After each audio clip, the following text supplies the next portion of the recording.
Halo pemirsa, apa kabar Anda hari ini? Anda sedang menyaksikan Fakta Data Spesial 71 Tahun Merdeka Ayo Maju. Program yang mengupas beragam tren dan fenomena berdasarkan fakta dan juga data. Bersama saya Ani Rahmi, inilah Fakta Data.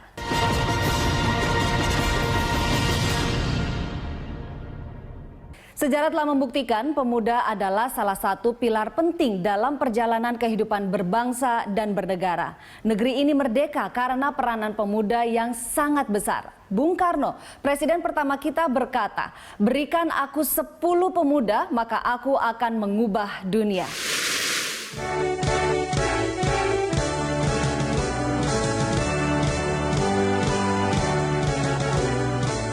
17 Agustus 1945, Soekarno dan Muhammad Hatta memproklamasikan kemerdekaan Republik Indonesia. Berlokasi di kediaman Soekarno di Jalan Pegangsaan Timur nomor 56, Soekarno membacakan naskah proklamasi dan pengibaran bendera merah putih. Proklamasi.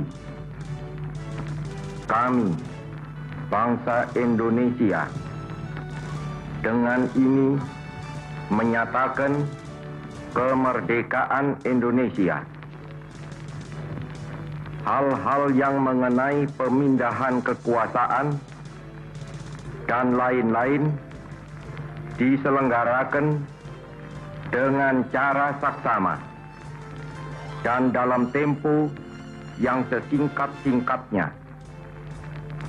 Jakarta, 17 Agustus 1945, atas nama bangsa Indonesia, Soekarno Hatta.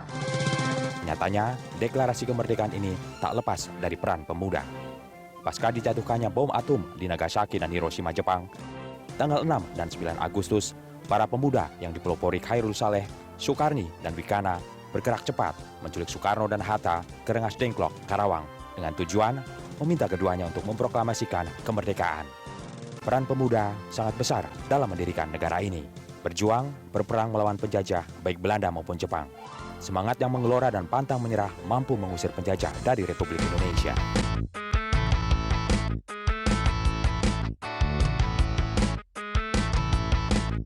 "71 tahun Indonesia merdeka.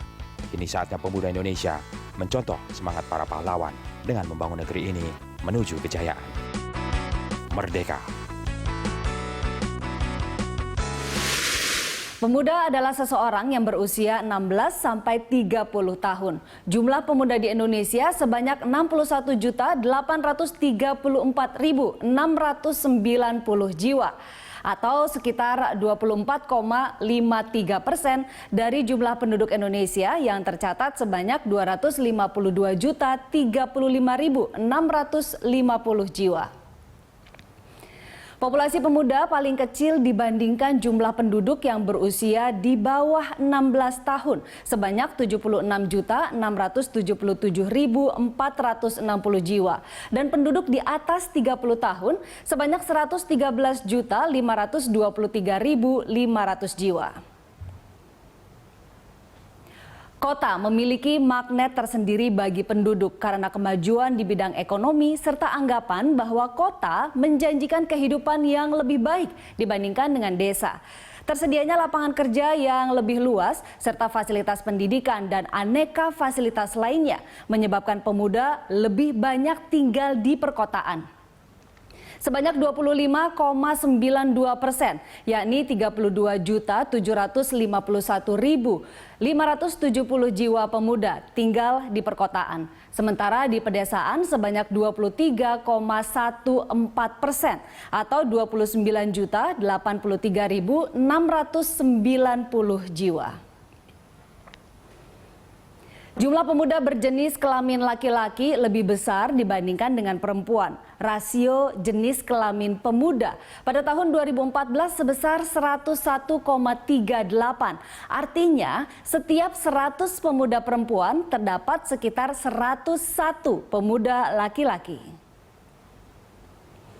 Berdasarkan sebaran menurut pulau, pemuda terkonsentrasi di Pulau Jawa dengan persentase sebesar 55,95%. Sisanya di Pulau Sumatera 22,36%, Sulawesi 7,31%, Kalimantan 6,28%, dan 8,1% tersebar di pulau-pulau lainnya seperti Bali, Nusa Tenggara, Maluku, dan Papua.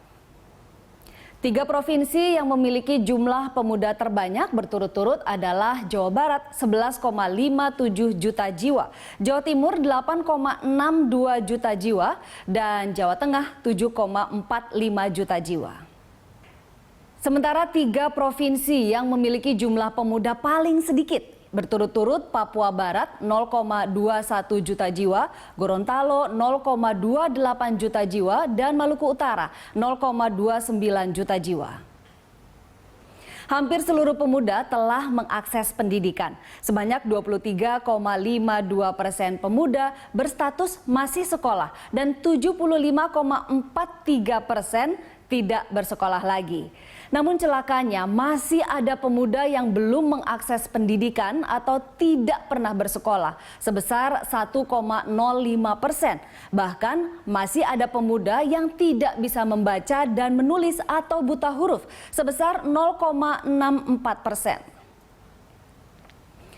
Rata-rata lama sekolah yang berhasil dicapai pemuda secara keseluruhan adalah 10,01 tahun. Atau secara umum, pemuda telah menyelesaikan pendidikan hingga kelas 1 sekolah menengah.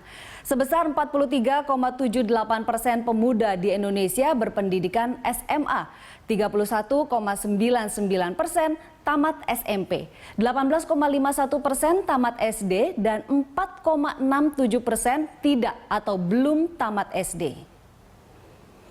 Bagaimana kesehatan pemuda kita? Survei Sosial Ekonomi Nasional atau Susenas 2014 mencatat sebesar 8,77% pemuda mengalami sakit. Secara umum, lama sakit yang diderita pemuda kurang dari 1 minggu.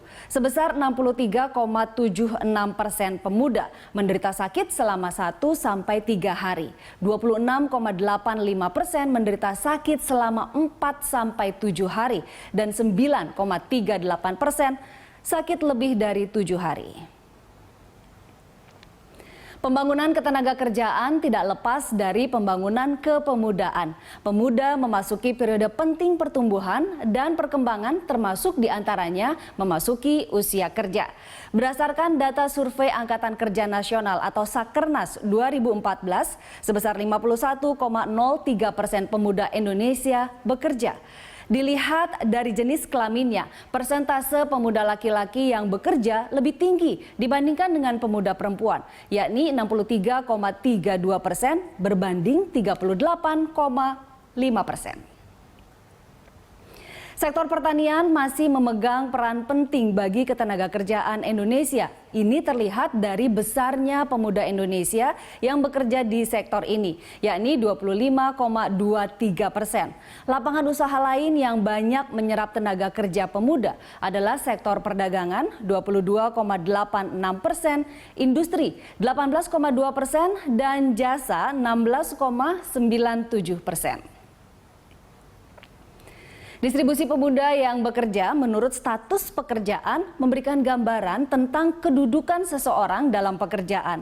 Lebih dari 53,77% pemuda di Indonesia yang bekerja berstatus sebagai buruh atau karyawan. 19,15% berstatus sebagai pekerja keluarga tidak dibayar. Dan hanya 10,67% yang bekerja sebagai wira swasta. Secara nasional, persentase pemuda yang bekerja dengan pendapatan di atas 1 juta rupiah lebih tinggi dibandingkan yang memiliki pendapatan kurang dari 1 juta rupiah, yakni 55,31%.